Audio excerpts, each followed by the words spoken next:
Hello, Internet. So I just got back from going to Florida, and doing that involved using an aeroplane.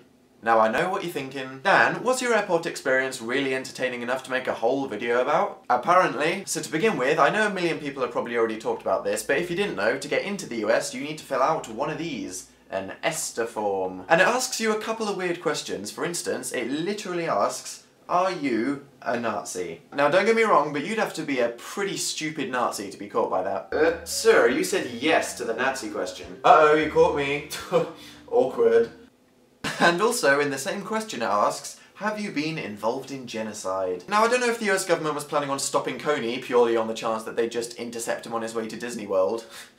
Well, I suppose that's a good place to pick up kids. Wait! Did he just say that? Joking. Anyway. Now, if you've never experienced it, I honestly think that going through US passport control is one of the most terrifying things you can experience, because, like, it's one of those situations where you feel really guilty that you've done something, even though you know you haven't.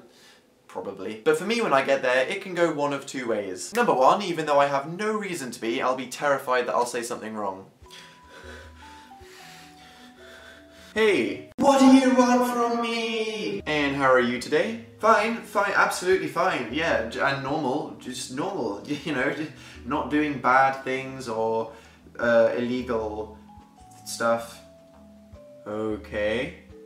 So, what's your occupation? How the hell do I describe YouTube? Office person. Okie dokie. No, they'll know I'm lying. They'll find out. Oh my god, I'm going to die! Okay, that's everything. Have a nice holiday. You'll never take me alive! Wow, British people are weird.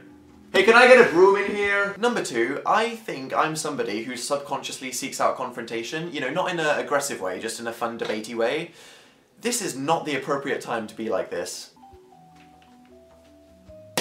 Hey, so you are Dan? I don't know, you tell me.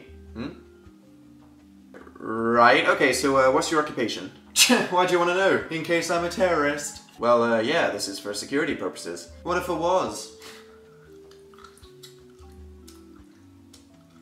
Wait, what are you saying? This is the most complicated, unnecessary procedure. Whoa.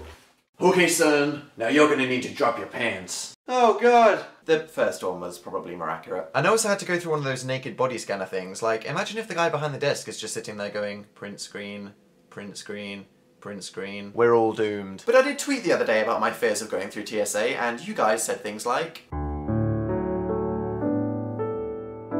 so thanks guys, nice to know you always got my back. So anyway, then I got on the plane, I was flying with US Airways, who served me frozen bread for dinner, with frozen butter. You try spreading frozen butter on frozen bread, it doesn't work. So that was fun. But none of this is anything compared to what happened when I got to Orlando. So me and my friend Phil, who I was travelling with, went to baggage claim, and he got his suitcase pretty much straight away, but then we couldn't find mine. So we were waiting, and then he thought that he spotted one that looked like mine, but then we went up to it, we saw that there was some big walking stick taped to it, so we were like, oh, well, you know, obviously that isn't my one. So we went back, and we were waiting, and then some guy came and started walking away with the suitcase that we decided wasn't mine.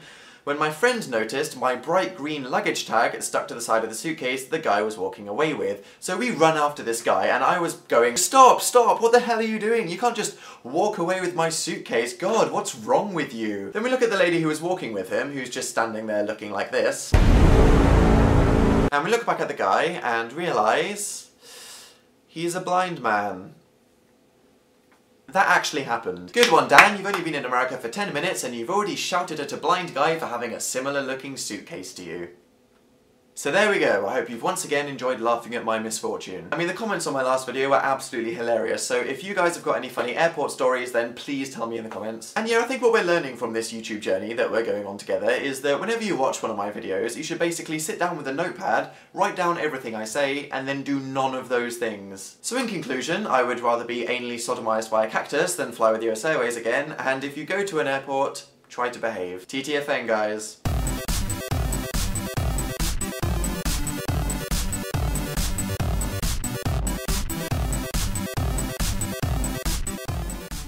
Sorry it took 2 weeks, but for the first time, I actually have a reason. That's probably going to get fixed, isn't it? But this... Oh. Yeah, well, yeah. Rest in peace, laptop.